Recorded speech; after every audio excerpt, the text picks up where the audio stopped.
kasih semua bisa hadir pada pertemuan kita pada pagi hari ini. Lalu yang akan kita pelajari nanti adalah tentang kegiatan ekonomi, ya. Kegiatan ekonomi barangkali ini sebagai penguatan bagi kita, karena ketika kamu duduk di SMP sudah mempelajari hal ini, ya. Sudah kan? Ya, Pak. Coba kita lihat di situ ada kegiatan ekonomi. Jadi apa saja yang menjadi kegiatan ekonomi itu kita lihat dari sektor, dari aspek produsen, distributor, dan konsumen. Namun yang kita akan pelajari adalah di bagian A. Jadi selama 2 kali 45 menit ini kita akan mempelajari tentang kegiatan produksi, ya. Sebelum kita lanjutkan, ini coba kita renungkan, kita refleksikan. Semenjak adanya pandemi COVID, ya, semenjak adanya pandemi COVID, itu kira-kira berapa tahun yang lalu pandemi ini? 2 tahun, ya. Nah, kalau kita amati di masyarakat, ya, sebelum adanya pandemi, lalu ketika ada pandemi, dan sekarang sudah menjadi endemi, ya. Kalau di masyarakat, khususnya yang berkaitan dengan kegiatan ekonomi atau sektor-sektor di produksi, apa yang bisa kita lihat yang berkembang di masyarakat sekarang, khususnya tentang produksi? Pasti kalian bisa mengamati, ya. Mungkin di tempat tinggal kita ada yang keluarga pulang dari perantauan dari Jakarta, tiba-tiba dia membuka usaha baru. Kalian bisa melihat itu, bisa mengamati itu, bisa, ya. Jadi itu semua nanti akan kita lihat, bahkan kita akan pergi ke lapangan, ya, melihat di sekitar sekolah kita ini ada beberapa banyak kegiatan produksi. Ada banyak kegiatan produksi di sini, ya. Ada yang membuat keripik, ada yang membuat batu bata, ada yang membuat batako, ada yang membuat mebel, ya.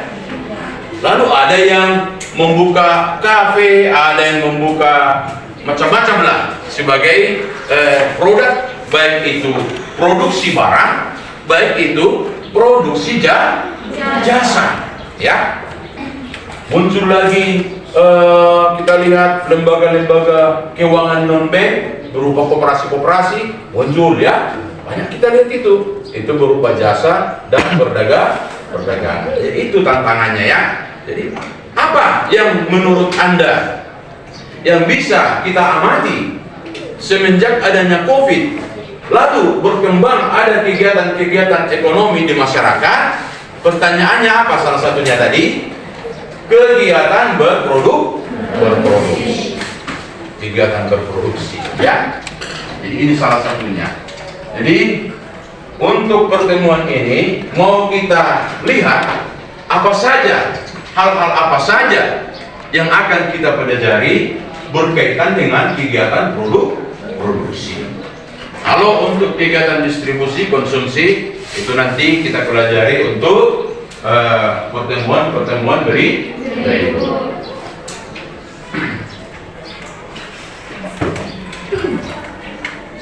Jadi tadi kegiatan produksi itu apa? Mengolah bahan baku menjadi bahan jadi. Sementara tujuannya apa? Apa tujuan mereka berproduksi? Salah satunya adalah memenuhi kebutuhan masyarakat. Jadi mulialah tugas daripada produsen-produsen bisa memproduksi barang dan jasa, karena itu nanti akan memenuhi kebutuhan masyarakat. Itu salah satunya, ya. Di samping memenuhi kebutuhan masyarakat, di situ ada juga produksi memiliki tujuan mencari keuntungan. Ya, tidak mungkin ada produsen tidak memikirkan keuntungan, pasti itu. Ya, jadi kamu nanti bercita-cita menjadi seorang pengusaha, harus juga memikirkan keuntungan, pasti. Tidak hanya untuk memenuhi kebutuhan di daerah kita tempat kita tinggal. Ada juga mencari keuntungan. Itulah tujuannya. Bisa dipahami kan? Bisa, Pak. Seperti yang kemarin pertemuan minggu yang lalu, harus ada catatan ya. Jadi jangan hanya mendengar, catat ya. Baik, kita lanjut lagi setelah tujuan. Ya, apa saja kegiatan produksi itu? Coba dibaca dulu ya. Katanya karena manusia memerlukan barang dan jasa, maka bisa diperoleh dari hasil proses produksi. Contohnya petani ya, mereka bisa memproduksi hasil pertanian ya, yang diperoleh dari proses menanam dan memelihara tanah. Itu memproduksi itu. Petani itu memproduksi. Nanti kita lihat produksi apa itu. Itu adalah produksi primer. Ya, menghasilkan bahan-bahan baku. Ya. Yang kedua, kegiatan produksi yaitu penyediaan barang dan jasa yang dilakukan melalui kegiatan produksi. Kemudian kegiatan produksi memerlukan faktor produksi. Ini pernah kamu dengarkan. Apa saja yang berhubungan dengan proses produksi.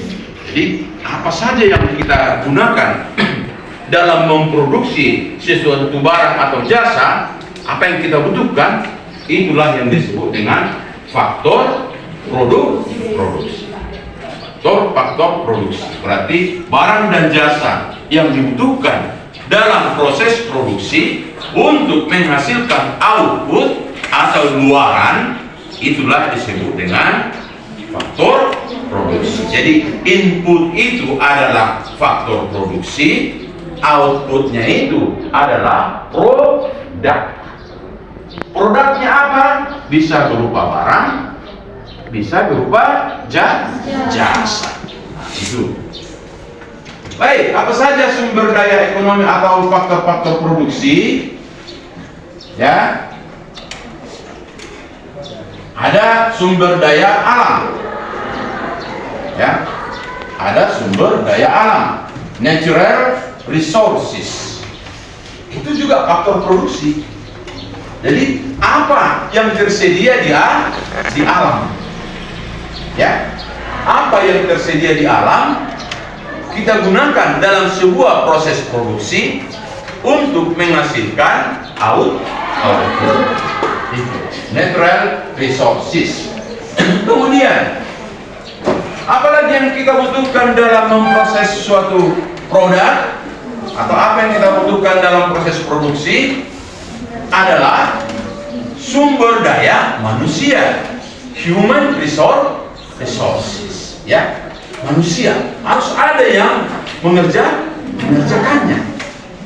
Ya, harus ada yang mengolah alam yang tersedia itu sebagai sektor primer tadi, ya, diolah oleh manusia, ya, maka bisa menghasilkan output. Itu. Apalagi yang menjadi sumber daya alamnya? Kita lihat apa? Sumber daya capital resources.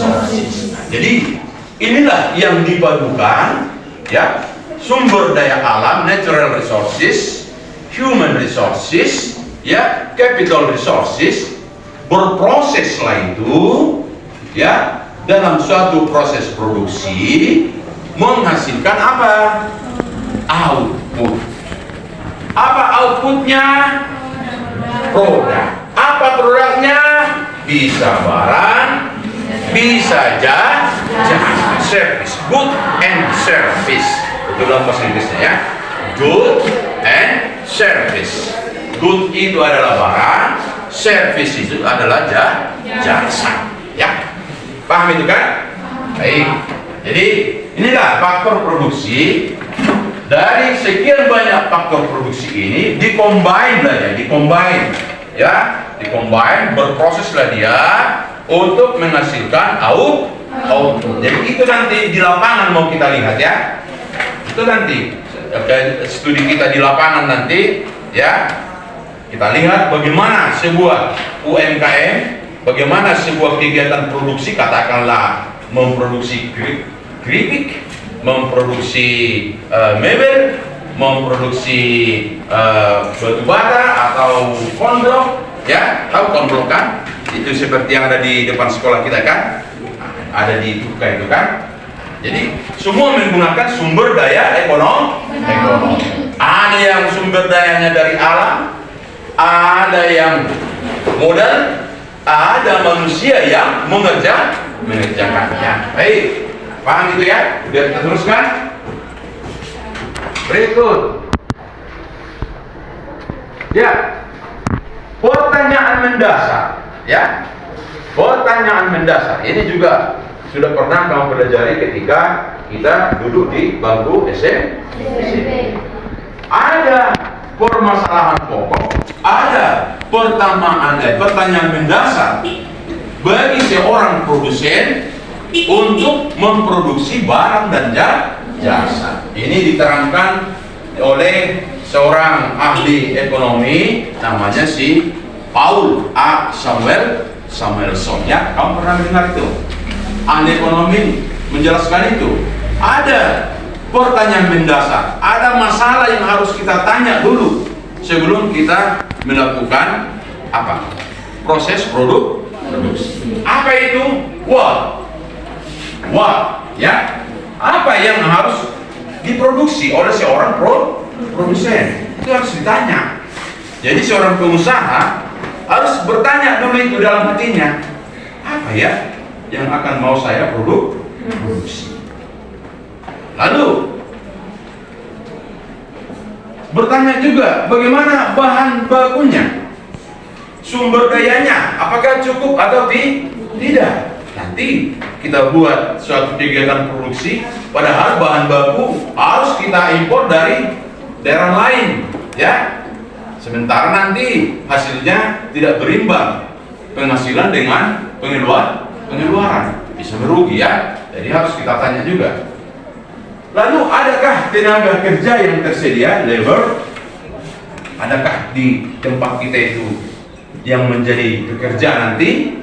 Itu harus kita tanya dulu itu kan. Lalu bagaimana pemasarannya?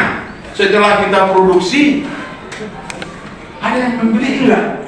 Kan begitu? Nah, itu pertanyaan mendasar ya.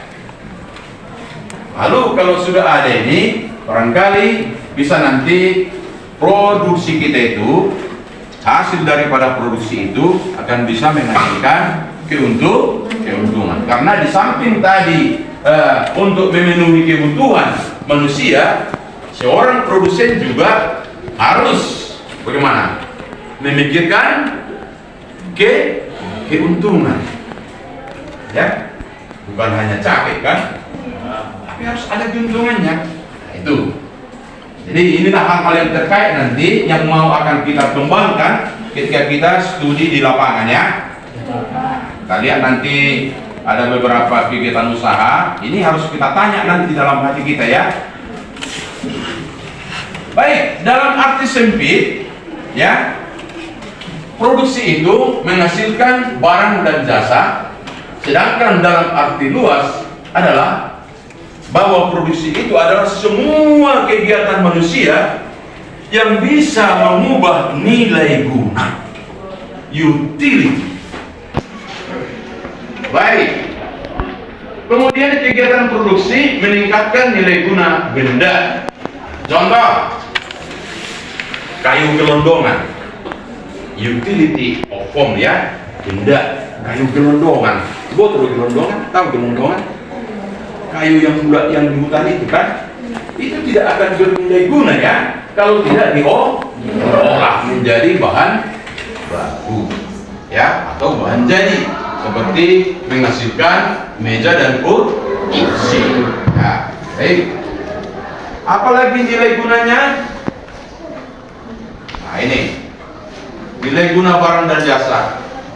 Pertama tadi nilai guna bentuk atau utility of form. Ini mengingatkan kita ya, pasti kamu sudah pernah mendengarkan kata ini. Setelah dirubah bentuknya, kayu yang dari hutan diproses menjadi meja, kursi, lemari, dan lain-lain. Itulah utility of form. Berikut apa lagi nilai gunanya? Nilai guna tempat. Apa tempat? Place, ya. Pernah kau mendengarkan kata place? Iya, utility of place. Jadi sesuatu itu, sumber daya itu bisa berdaya guna kalau mungkin tempatnya sudah berubah.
Oke, karena sudah waktu, ya, berapa menit lagi nih? 8 menit lagi. Atau sebelum kita tutup, ada lagi yang kurang jelas. Jadi kalau tidak ada lagi pertanyaan, kita sudah boleh istirahat karena sudah bel. Sekian dan terima kasih. Tepuk tangan dulu kita.